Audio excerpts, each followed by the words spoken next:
Hey, what's going on, y'all? Kevin Brenner, host of the Active Duty Passive Income Podcast. This is an extra special episode.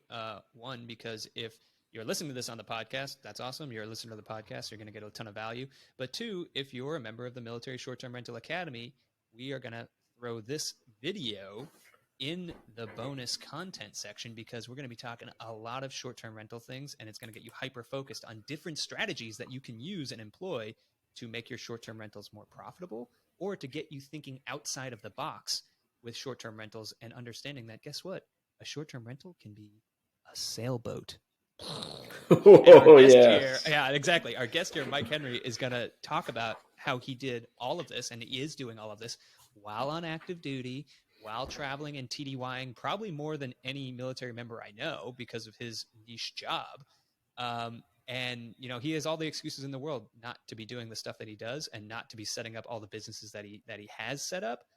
But he is. He's rocking it. He's providing value. And the way I found him, Mike, you posted in the main Facebook group, and you talking about your Turo car, your smart car. And guys, I mean, the way Facebook works, like I can make a post today and maybe only like 2,000 people see it.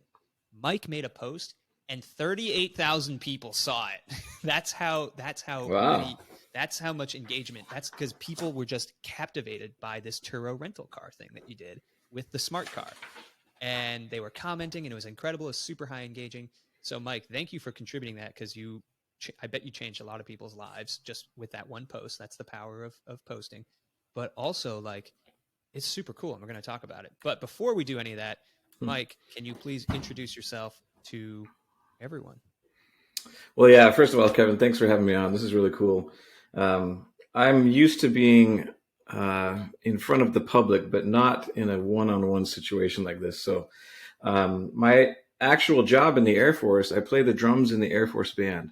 And we travel all over the world. I've been to more countries than I can count.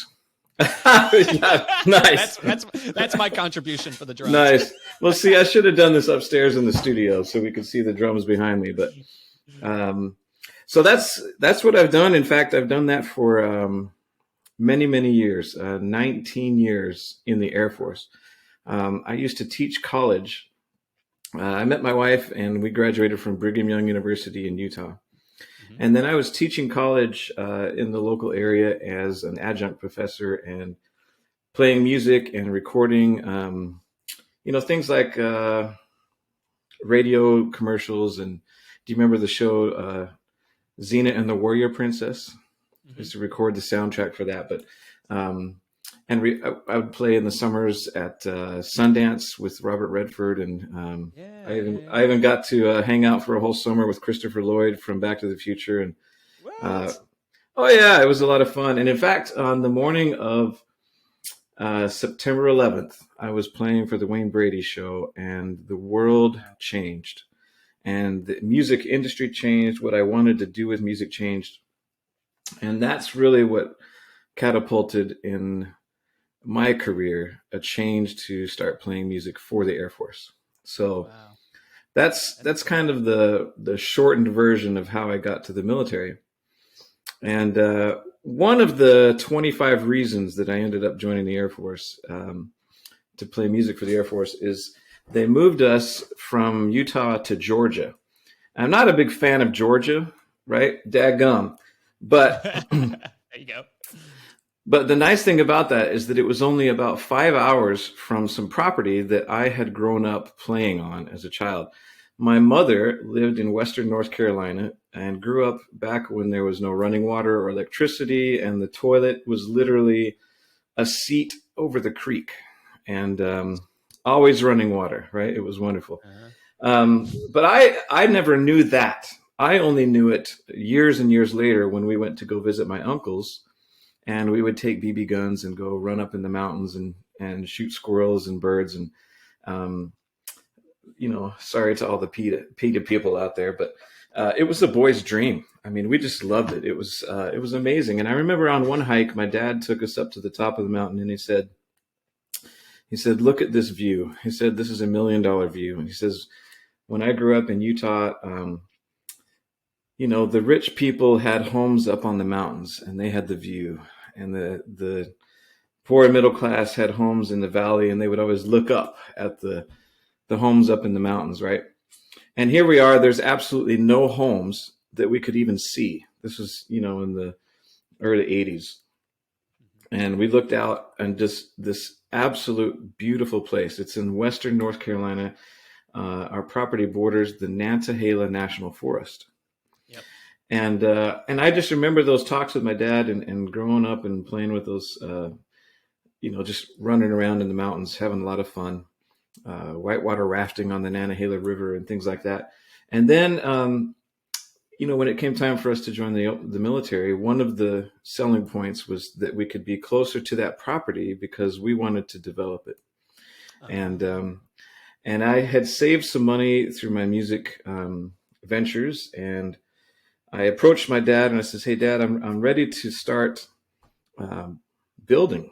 I want to develop this land," because at the time there was none of the property in our family's name had anything with electricity or running water or a septic system, anything like that. It was all just raw land. And I said, "I want to build my retirement cabin here." And so that's where this whole adventure started. And that was in 2003 and 2004. And I ended up inheriting a piece of property from my uncle.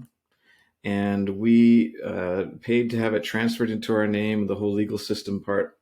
Sure. And we had $25,000, and we thought for sure that this was going to build us a cabin. And we were so excited about it. But I'm not joking. If I was looking straight, the piece of property that we owned was up there. And so, so we had to build a driveway that circled like a little S curve to get up to to where we could even start to build. And that driveway cost $25,000. So you got a $25,000 driveway. I got a $25,000 driveway, and I was dead broke. And I said to myself, well, how is this going to work? And, at the time I was renting RVs from Outdoor Rec, and we would trailer up the RV with our Tacoma and my little boys. I remember one time when the excavator came, it was a pouring rain, and the boys, all four of us, we had two boys at the time, all four of us were sitting in the little camper, just hunkered down in this torrential storm, waiting for it to dry out so the excavator could come. And that was the kind of stuff that we did, every weekend that I could. Again, now I'm in the Air Force band, and I'm performing in Florida, and I'm going on tour. We're jumping on C-130s and C-5 Galaxies, and we're playing in Germany. We're playing in Turkey.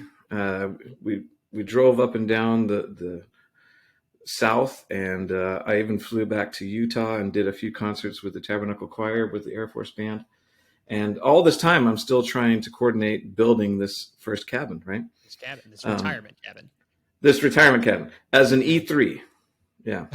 That is an important point to hit on, y'all. This is not Mike Henrie, the 06. This is Mike Henrie, the professional drummer, very talented, who just joined the Air Force, and I have to imagine took a pretty hefty pay cut in doing so. No? Yeah. When I would open for Earth, Wind, and Fire, I got paid $1,000 a night. Yeah. But that didn't happen very often, so I was teaching privately and doing recording sessions, and those were good things. We had saved up some money, and you're right. that was a long time ago. 20 years ago, when I did my taxes and realized that our $50,000-$60,000 income went down to like $17,000 with the Air Force. It was beans. That's for sure. But I knew that's where I was going to end up. And I think that's the key, is that you got to have a vision of where you want to be. And I knew when I joined the Air Force that I was joining for 20 years. I wasn't joining for 4. There's a different mentality, I think, when you come into the military thinking that this just kind of temporary thing to see what's going to happen, versus, hey, I'm going to dedicate this time, for 20 years. And that at 20 years, you're going to have a certain paycheck.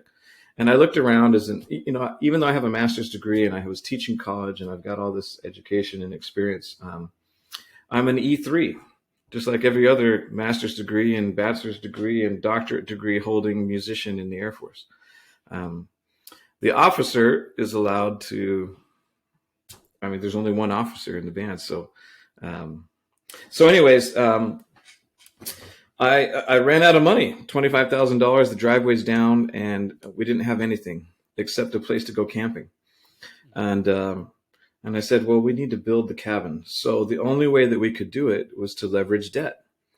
So I didn't have anything because I'm living in the off-base housing. And so we leveraged the debt against two things that I actually had. I had a Toyota Tacoma, and I had the property itself.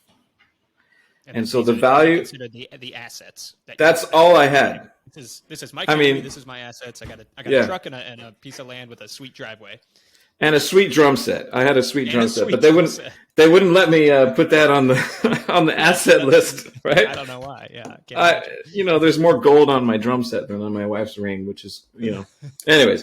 But so here I am, and I take out a loan against the value of my truck and against the value of, those were listed as the collateral.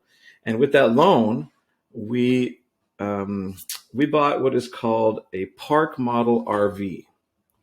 And that's basically a log cabin built on a metal frame. This is back in 2003. Now they call them tiny homes. Ah, okay. Right? There's a slight difference in them, but it's a 12 by 34 footprint. And I used a CAD design program, and I had 12 by 34, so that's what I was able to work with. And I changed the layout from the standard layout that they had, and using this CAD program. And we built this cabin. Well, we had it built. There's a company called Green River Cabins in South Carolina that we used. And what's amazing about that, right, is here I have power at the property. I've done that through Duke Energy and the county, and I've got all this. That's an approved thing. I've got a septic system installed that's already been licensed and taken care of, and I have a well, another, I think it was $20,000 at the time to build a well, and so I had a well, a septic, and power, but nothing else. And because of how I had to get to the cabin, the only way to get to it is with a four-wheel drive vehicle, and your cement truck can't get to it. And it was really frustrating. So the only way to build a cabin like that is to build it offsite and have it brought in. So the semi truck brought it through the windy roads of Western North Carolina and dropped it off at the street. Like so out the driveway. Yeah, which is, down there, and I need it up there. So,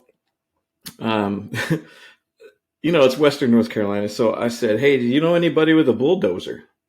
And we finally found a guy that would come and drag this thing up the driveway with the bulldozer. Because it has tracks. Because it's got a full track system. Yeah. Any tires you wouldn't. I mean, this thing was huge. It's so heavy. So we pulled it up the driveway. I got these amazing pictures. I'll have to send it at a later time. I mean, we had to cut down a couple trees just to get it to turn around a corner because it's 34 feet long. And but what was amazing is the morning that truck was delivered, again, I had to wait. I think I had to take some leave and drive up 6 hours, 5-6 hours up to the mountains. I think I spent the night in the truck or maybe a tent. I can't remember exactly how I did this. But that morning when I woke up, there was nothing on my property. That night, I spent the night in my cabin. And that was the coolest part about it. So then I'm not an electrician. I'm not a plumber. I had to hire an electrician to come and connect the electrical part. And it was over Thanksgiving weekend. That's why I had the time off. And so I couldn't get a plumber to come up and connect the septic system to the drop at the bottom of the cabin. So I ended up crawling under the cabin and going to Lowe's and getting some PVC pipe, and I did it myself. And then I had to have it inspected like 2 weeks later. So again, I had to drive back up and had it get inspected. And I failed the inspection. You know why? Because I'm not a plumber. And I didn't realize that when you have, if this is your drain coming out of your house and it goes down this way, you're not allowed to go more than half a bubble on a level. Oh, really? Otherwise, the water will outrun the toilet paper and you'll get a clog. Oh. Yeah, well, I didn't know that, so that's why you have plumbers. Yeah. Yeah. So I don't think I even had a level at the time. So I went and bought a level and I redid it and I cut it all out and redid this, and it was like freezing. Anyway, so we finally got everything hooked up, and oh man, it was really fun. Was the first day after Thanksgiving, like Black Friday, we went to Walmart. That's the only place it's like 45 minutes from the cabin. Went to Walmart on Black Friday and bought everything we needed for the inside of the cabin, except for a couch. We had that delivered, but we got all the bedding. We bought mattresses. We bought the dishes, like everything that you would need. Microwave, pots and pans. I mean, it was so much fun to go shopping. We blew $3,000 on a credit card. Yeah. A new credit card that I had got just for the points. But anyways, that's a whole nother conversation about hacking credit cards. I've got 48 now. So anyway, yeah, that's another topic. So we finally got it all set up to where we felt like it was comfortable. And I'm telling you, at this point, I had never thought about renting out my cabin. I was building it for me to someday retiring, right? Right. Well, a few months later, we got orders to move to Alaska. And Georgia. From Georgia. Yeah. Which we jumped on because I hate sweating. And it was so hot in middle Georgia at Warner Robins Air Force Base. Anyway, Yeah. In fact, while I was in college, to raise some side gig money, I was teaching percussion at Mercer University. And and I was playing wedding gigs and jazz gigs and private lessons and all that stuff.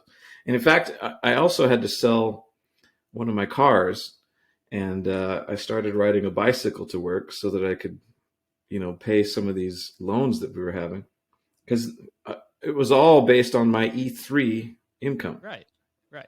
So you're doing this. So you move to Alaska, and then you're like, well, crap, I'm far from retirement. And Right. I got to do something with this thing. And I poured my heart, poured everything into this. So did you just do long-term rentals? What did you do? No. My dad actually is the one that suggested that I rent it out because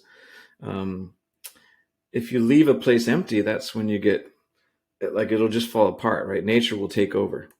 And so I said, well, if I can get one renter per month, that'll take care of the lawn mowing company that I need to come and have, mow the lawn, right? And back then there was no Airbnb. This was all VRBO and HomeAway. They were two separate companies back then.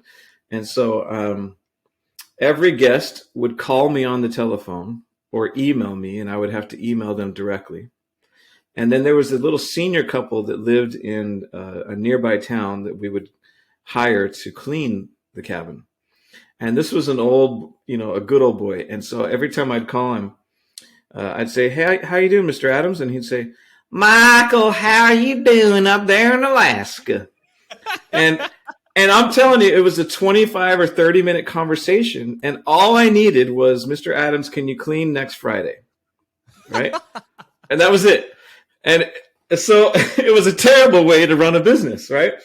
And then he said, well, I got it fixed up for you, and you can just send me a check. And I said, Mr. Adams, I'm in Alaska. This is going to take a week. Can I just get your bank account's number, and I'll just do a direct deposit to you? I don't trust that system. Yeah, that's right. So, yeah, it was a terrible way to do a business. But what was amazing that over the next few years, that cabin, we started out at $75 a night. And even at $75 a night, it paid for itself within just a few years. I mean, we were only stationed in Alaska for 6 years, and it was paid for. I think it got paid for itself in 4 years. Wow. So I'm debt free, owning a business. I already have a second home as an E3. So you're right. so yeah. Let's put that into context for folks. So you're an E3. You PCS to Alaska, where you have a full-time job, mind you. How many time zones away? I don't know, 4 time zones away from Georgia. And how much did the cabin, because it's a prefabbed cabin, how much did that cost at the time? At that time, it was a $45,000 cabin. Okay, so you had $45,000 cabin. You had to go and, let's say with the driveway and, whatever, you're in it for another $60,000, like with the driveway, the septic, the electrical, give or take. Okay, so let's say you're in this grand total for $105,000, and the cabin alone was paid off in just a couple years. I mean, that is super powerful when you think about someone buying a house, right? The land, the house, the whole thing. Usually they come with the driveways, but for $100,000, you're getting that paid off. Like, that, and you're serving the community, which is kind of cool. Well, I didn't even think about it that way. I was just trying to cover my butt because I'm in Alaska and I don't want my cabin to be broken into and vandalized because it's sitting vacant. So, what was really interesting, again, this was, I guess, largely before social media was a thing. But I was getting that euphoric adrenaline type of rush that you get when someone likes your post, 38,000 times, right? Or whatever. That's right. I was getting that one-on-one by people saying, this is an absolutely gorgeous place. We absolutely loved it. It was so peaceful. Oh, and by the way, you have to take this into context. They could not rent my cabin if they didn't have 4-wheel drive. Wow. That significantly limits your... Very much so. I also don't allow smoking or pets. Mm-hmm. So that cuts out a lot of people. And there is no cell reception, no Wi-Fi, but there is power, septic, and water. So it's a total remote location. Now, part of what is incredible about this place is the stuff that's around it. You have whitewater rafting. You've got an absolutely gorgeous lake. The Bartram Trail and the Appalachian Trail are within miles of the house. There's a cliff jumping place, like a little secret swimming hole. There's horseback riding and mountain biking and hiking. I mean, it's just an absolute outdoorsman's paradise. Fly fishing on the Nantahala River is like world class. It's just awesome. Yeah. So it's about providing this experience, right? And the only thing that I had to relate as far as what I would charge was what does the local hotel cost, Mm-hmm. And I didn't capitalize on the fact that here I have something that's way better than that, right? Yep. Because people want an experience. And so I started to do more marketing. Like when we would go on family reunions, we'd fly back down from Alaska. It was a $7,000 trip every time you do that with 3 kids, a family of 5, and you're renting a car. And even though I have a place to stay that's free because it's my cabin, you still got to have a car rental and food and all that stuff. So vacations are expensive, but when we would go, I would convince my kids to jump off the cliff so that I could take a picture of it. Because I didn't have a picture of that experience for my listings, right? I'm just thinking of like that thing. Well, if your brother's going to jump off, if your brother's going to jump off a cliff, are you? And then you're like, yeah. So let me take a picture. Mm-hmm. Let me get that. Yeah.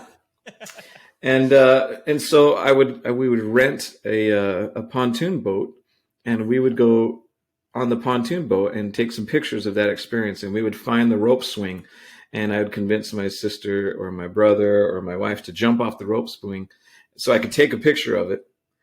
Like it was like I would create little movie sets. Hey, I need you to jump out and throw your arms way out in the air as you come off the rope swing, right? And they wouldn't throw their arms out in the air, and it just didn't look very good, right? Yeah. Do it again. That's right. I've got to get the right marketing photo. So that started to develop. And then in 2013, we moved from Alaska to Virginia, and we drove the entire way, and it took 45 days, and we saw 17 national parks. That's incredible. And we ended back up at our cabin for about a week before we came to Virginia.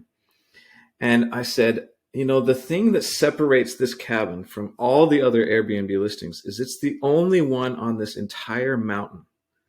I said, the only way to capture that is with an aerial photograph.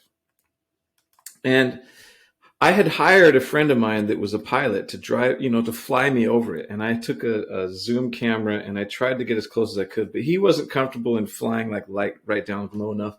So I ended up trying to, I was going to rent a helicopter, but it was $7,000 an hour. And so, yeah, so the entrepreneur mindset was like, well, listen, I already know how to fly radio control airplanes because that's one thing I love to do. Yeah. Why don't I just build a drone? And back in 2013, that was like drones were just becoming, the parts for them were just becoming affordable. So I soldered all these connections and I got a GoPro Hero 1. That's what those were back then. Yeah. Okay. I got a GoPro Hero 1 and I turned it on and had it take a picture every 3 seconds. There was no FPV video transmission software. That technology was still a little bit expensive. And so I stood on the ground at the cabin and I waited till the sunset because, again, you got to get the light right. Sure. So I waited for the sunset and it was just after a storm and it was the very last day we could do this. And I stood on the ground and I flew this up to where I thought I would get this good picture. And I took the software home. The camera home. We moved to Virginia. And a couple of weeks later, I finally opened up the SD card on my computer. Oh my God, wait, you couldn't see the photos for a couple of weeks? I'd go crazy. Oh, yeah, because no, I didn't. No. You couldn't do it. There was in the cabin. There's nothing. Yeah. So I put the SD card into my computer, and there was, I think, 325 photos. Right. 2 of them turned out, and I pulled it into a little lighting enhancement and a little color enhancement, right? And I submitted those 2 photographs that actually worked to a GoPro contest. And I won the contest with these 2 photos. And GoPro bought them from me for $500 a piece. And so like in that year, 2013, I was one of the very first aerial photographers with a 1099 from a Fortune 500 company, right? That was like, that was pretty cool. So I was kind of starting to brag about this to all my friends. And a couple of them were like real estate agents, and they said, hey, that's a really amazing photograph. How much would you charge for me to take photos of the listings that I have here in Virginia? Yeah. And you know what? It didn't even dawn on me that someone would pay me to play with my drone. So I said, well, gosh, I have no idea I don't know what do you charge to play with your drone? So I said, well, I don't know. How about like $100 or something like that? Thinking that like, wow, that's a lot of money, right? Because it's like $100 an hour. That's a pretty good wage. And I'm not even there for an hour. So they said, oh, that's it? That's great. Yeah, absolutely. Can you come on Thursday next week? I would have been like, when they said that to them, 1,000. Sorry. I got well, I didn't know. So I start taking all these pictures. And then what's interesting is that then a couple years later, the FAA starts regulating this, right? Because I'm now doing this commercially. So I got this letter and I said, well, the first thing is that the York County that I live here in Virginia, they got wind that I'm an aerial photographer, which is kind of a home-based business. And so they wanted me to register as a business. So I had to go down to the courthouse and register my drone as a business entity and start paying business license and business taxes as a drone operator, right? I'm in the Air Force, but I'm not a pilot. I play the drums for the Air Force. So it has nothing to do with any of that. But but then I had to take the Part 107 test and get my drone license, to be legitimate. Anyways, and so that's kind of how I started the drone business, just to market my own cabins. And then, okay, so going back to the cabins, then I started in 2013. We moved here, and I said, you know what? We need to do another cabin. Mm-hmm. We've got this money coming in. At that point, we had set up on Airbnb, and I said, we've got this extra property. We've got 7 acres. It's time to build another one. And so where were these 7 acres? That's again. So I had 4 acres. I had 4 acres at the time, and in 2013 I bought a few more acres from my uncle. So still actually from my aunt. In Western North Carolina, like the whole thing, that plot. Yeah. You just bought more land there. So you're like, let's put another cabin on that land. Yes. Oh, yes. So because back in the 1800s, in fact, I've got a copy of the deed. I went to the county records and I got a copy of the deed from 1836 that said that my ancestors, this is back in the day, right? And my ancestors were given a land grant of 100 acres for every male member of the family of land recently acquired from the Cherokee Nation. Land recently acquired from the Cherokee Nation. Recently acquired from the Cherokee Nation. Yeah. So that was like, here's some land, but that's another discussion for another day. Totally, right? So, but then, and again, from 1836 till 2005, there was no. There was an old cabin that had burned down that my mom lived in, but there was no running water, electricity. So, like, I'm the first 21st century cabin, right? So then I said, and so I bought this property from my uncle for $35,000, and so that was almost as much as I had spent on the whole project the first time. And so again, I said, well, we're just going to leverage debt. So I went and got a loan now against the value. Oh, actually, you know what? How did I do that one? Anyways, so I built a second cabin. And then a few years later, I said, well, let's build. Oh, you know what? I'll tell you what. Before we built it, we tore down the shed that was on my uncle's property. And in 2017, the solar eclipse went straight over my property. Like literally, that was the line of travel right over my property. And to capitalize on that, I went and created an Airbnb listing for a tent campsite on that property. For the solar eclipse. Just for this time frame. Just for this time frame, a single tent campsite. How much did you charge for that solar eclipse time frame? Okay, $25 for the first camp. No, $25. Oh, wow. For a tent campsite. Mm-hmm. Okay. And then it booked like almost immediately. And so I thought, gosh, that was a failed opportunity right there. So I duplicated the listing and I called the person that just booked it. Actually, they wouldn't let me duplicate it. I said, hey, can I change the date that you check in? You're still going to check in on the same date, but on the listing, I'm going to change your date so that I can keep an availability because there's room for more than one tent. And she said, yeah, no problem. So I moved the date and I changed the listing price to $55. And instantly it got booked. So I said, oh my gosh, I got to do this better. So I changed the date again. And I changed it to 125. Okay, I'm going to fast forward. I did this so many times. There was 30 separate reservations on that one day.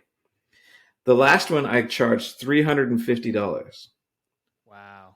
For one night to tent camp on my property. So they're bringing the tent. You're not even giving them the tent. I'm just giving them land to park their car on and open up a tent. I didn't have running water besides a creek. Mm-hmm. So I rented a porta potty to have it delivered because now there's 30 reservations coming to this property. And I said, and by the way, I had a gig. I couldn't go. I was still active. A mission came in and I wasn't allowed to leave. So I said to my wife, I says, Mary, you need to go over there and like police this, like be on the property because there's 30 reservations coming. We need like a campground host, right? And so I got on the internet and I created a document where I outlined in like a grid pattern where their tent would be in this property on this field that I had just bought from my uncle and cleared, right? Anyway, so that was a really cool experience, and it just proved to me that people will come and stay on your property if there's something there. It's not about it's the experience, right? Yeah. So that was just a mind-blowing thing to me. So on that same one night, like on that one night, it's safe to say, you'd have to look back at the numbers, but I would say 30 people on average, some people paying 25, some people paying as much as $350 for that night. Yeah. No, I remember I made $3,000 that one night. $3,000 in a night. It's all about creativity. So if you're listening to this and you're thinking how can I maximize my short-term rental revenue? Start with the experience. What are you offering your guests? What makes your space, your listing, your land, your property, whatever, what makes it different? Right. And you had all of those unique, and you still have all of those unique qualities in your property. But not only that, you took it one step further and said, now I'm going to assign this to a day that I know is going to be just super popular and amazing. It could be any day. You could think about this. You could say, Christmas, like for a traditional short-term rental. What are you going to do on Christmas? And adjust the pricing. And the demand's going to be through the roof. So adjust the pricing and take advantage, because like it's easy to set up a short-term rental listing and just put it on autopilot. That's easy, but that's not how you make money. That's not active. And I'm still, there's a couple programs that people use that you'll hear about, like AirDNA and, there's a few others that kind of do like an automatic pricing. Price Labs, Wheelhouse. But you're supposed to pay for these services. And every time I've looked at them, there's no data for my property because it's out in the middle of nowhere. Yeah. So it's like I have to create the industry. Yeah, you really. Do, yeah. So anyways, in 2017, we built our second cabin.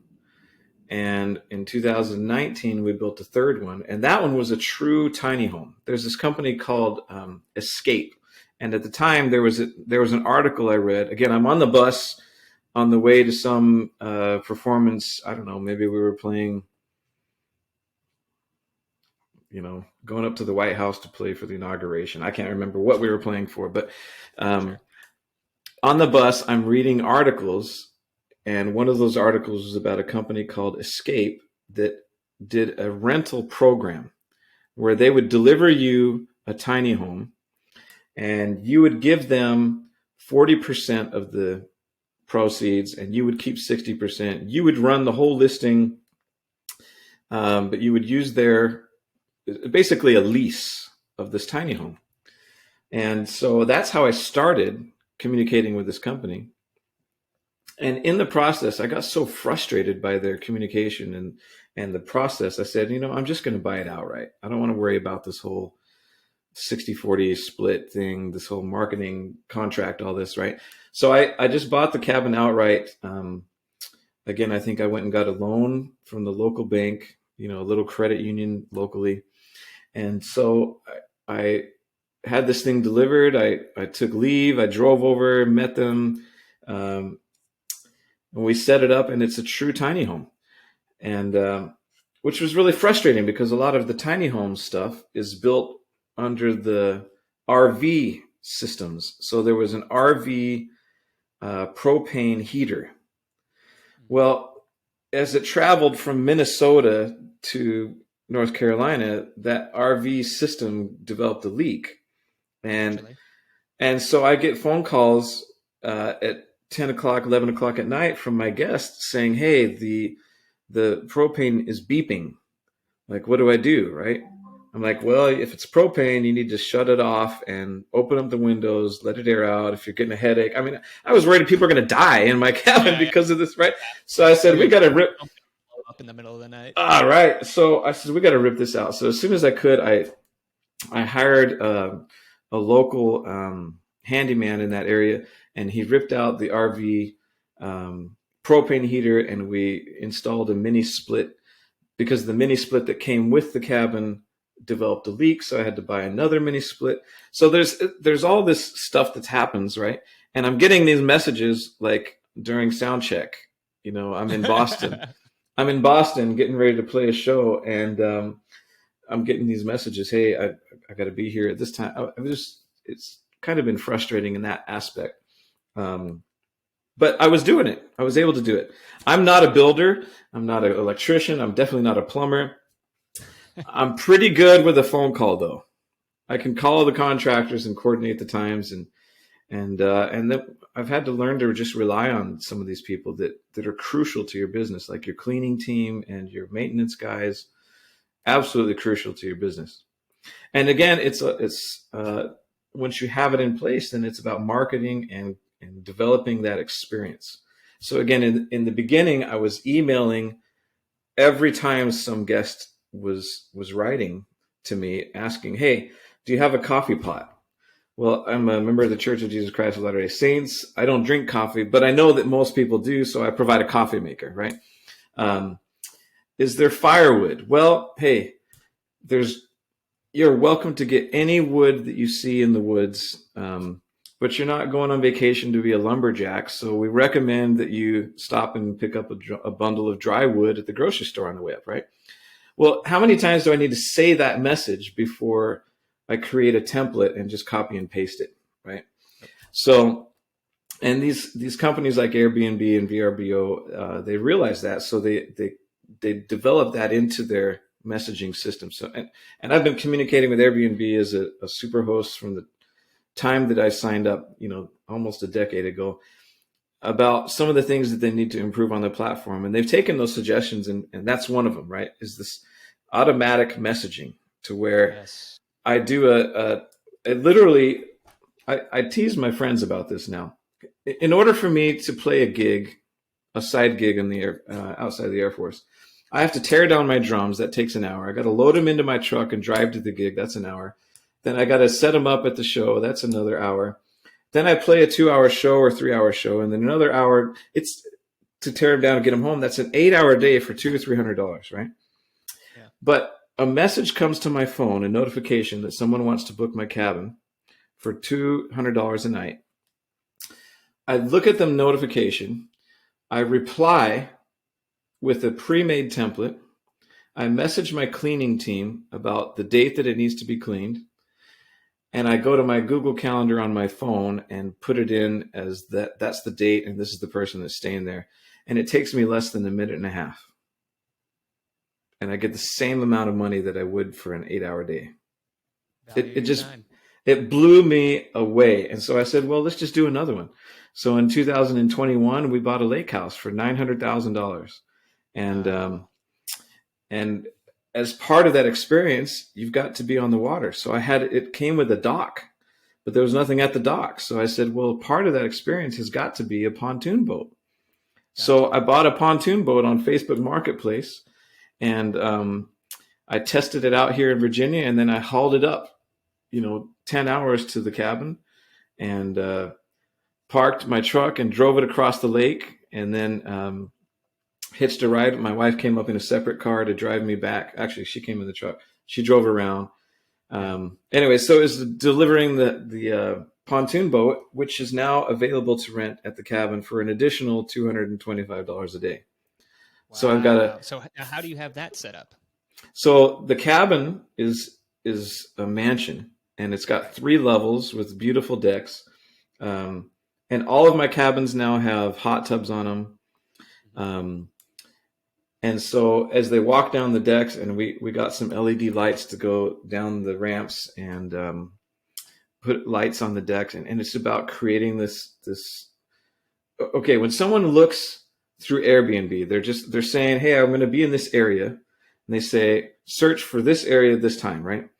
And then there's like, this many people. And it shows up on this list, right? And they can sort it by price if they want to, but most people are sorting by this. They're just looking at this picture saying, is that inviting, right? So the very first picture has to give the story about what that experience is.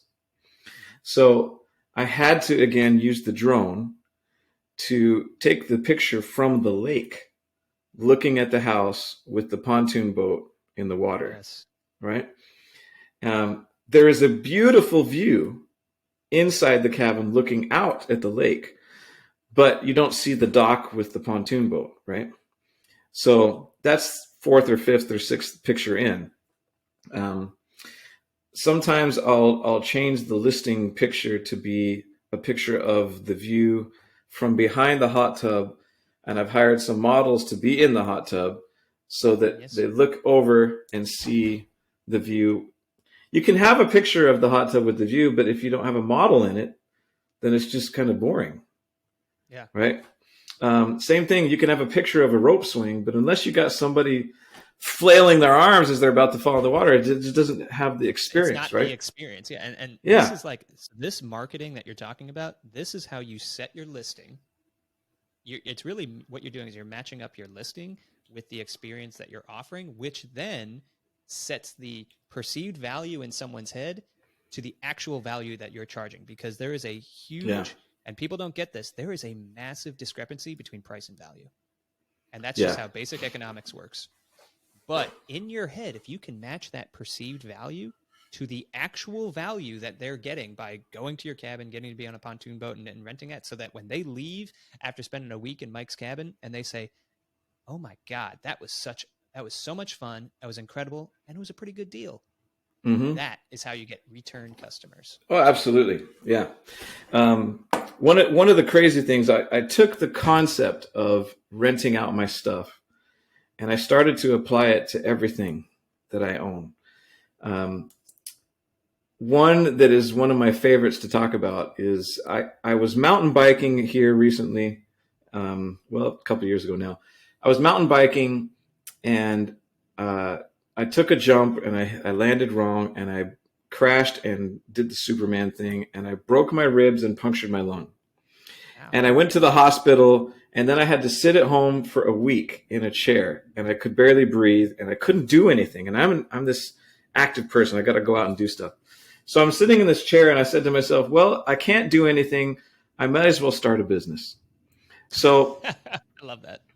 So I'm sitting there and I'm thinking, what should I start a business on? I said, I've been wanting to buy another RV because we had one in Alaska. It was so much fun. My kids are going to get old and they're going to move away and I want to have this experience. I said, and I'm pretty sure that people rent RVs. And so I did some Google search. Yeah, there's this company called RV Share and Outdoorsy and RV Easy. These are like the Airbnbs of campers, right? So I said, I'm going to buy a camper. And so I looked around on Facebook Marketplace and I looked around at our local dealers. And again, I'm just sitting in a chair. I can't move. I could barely breathe. I was probably on some kind of pain meds that was making me a little loopy on the thinking. But I said, I'm just going to do this. So I bought this RV. I didn't even see it. I paid the deposit. I got a loan over the internet. Applied over the phone, kind of thing with my bank, because even though I've got the money, I don't want to use my money. I'm going to leverage the debt, right? Yeah. Use OPM. Yeah. So the cabin or the camper was going to be $10,000. So instead of pulling $10,000 out of my account, I went to the bank and got a $15,000 loan and I had to give them $500. So, I pulled out the money. I sent them the money via electronic transfer, and I now own this RV. So I downloaded the pictures from the listing, and I created on RV Share a listing for me to rent out my RV. And within 24 hours, I had my first reservation. And I did. So you're sitting in this chair. I haven't even seen the camper yet. You haven't even I've never been in it. You've never been in it. It could be not even existing. And Mike, I do have to say we're really cutting close on time here.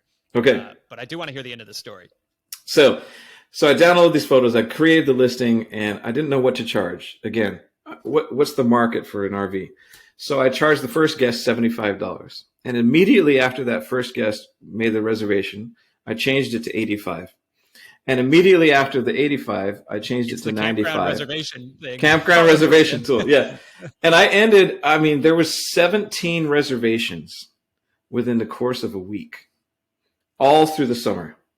And the last one I charged $165 a night for an RV that I've never been in yet. And grand for. Yeah. And I'm sitting there in my chair and I'm like, man, this is a cool business. And then my kids came home from school and they're like, Dad, school's canceled the rest of the week. And I was like, why? And they said, there's some kind of virus, I guess. Yeah. And so that was the beginning of COVID. And the very next week, all 17 of those reservations canceled. Mm-hmm. And I had this RV that didn't have any reservations. And I said, well, we might as well enjoy it. So I hobbled into the RV and we went to a local state park before they shut down.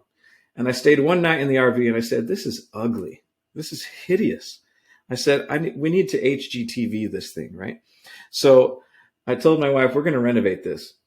And she said, well, you got to paint it. And I said, okay. And I said, you can paint it for me. And she says, I'm not painting it for free. I'm going to charge you for it. I said, oh, okay, fine. I'll look around. So I called around to find some painters in the local area that would paint my RV for me. And they were quoting me like $800, $1,200, right? And I said, Mary, how much were you going to charge me? She said, $400. I said, deal. I'll take it. So she did. She painted the RV on the inside. We tore out a bunch of the junk that was there, and I pulled in my professional camera and I took these photos, and then we went out to the beach and we got some models to sit by the beach in the RV, and I'm telling you, it took off, because now 2 weeks later, everybody's like, well, we can't go anywhere. We need to get out of the house. This is killing us, right? And they can't go to the hotels because those are shut down. So the campgrounds opened up again and people were allowed to go to the campgrounds, self-isolated. And I made more money in 2020 with my RV and my cabins than I've ever made previously. It was absolutely insane. Incredible. All right. So this is how this is going to go down. You're listening to this on the podcast. We're going to bring Mike on for part 2. Because there is so much more of this story that we have to hear. And if we got to get to the sailboat, right? We got it. There we got the sailboat. We got the smart car. We got so much to talk about, and we do have to jump. But if you're watching this on the Military Short-Term Rental Academy, lucky for you, you can just tune in right to the next one. If you're listening to this on the podcast, you have to wait till next week. But don't worry, Mike will be here. We'll get it done. Mike, until next week, we have 30 seconds left here. What can you share with the people to get them amped for the rest of this story that you're going to tell? Man, next week we're going to talk about renting my Tesla, my motorcycles, my jet skis, and the sailboat. And the smart car. Yeah, we'll talk about the smart car too. That's awesome. All right, Mike, thank you so much, man. We're going to have you back on, and I literally cannot wait to make this happen. I appreciate it. Awesome. Absolutely.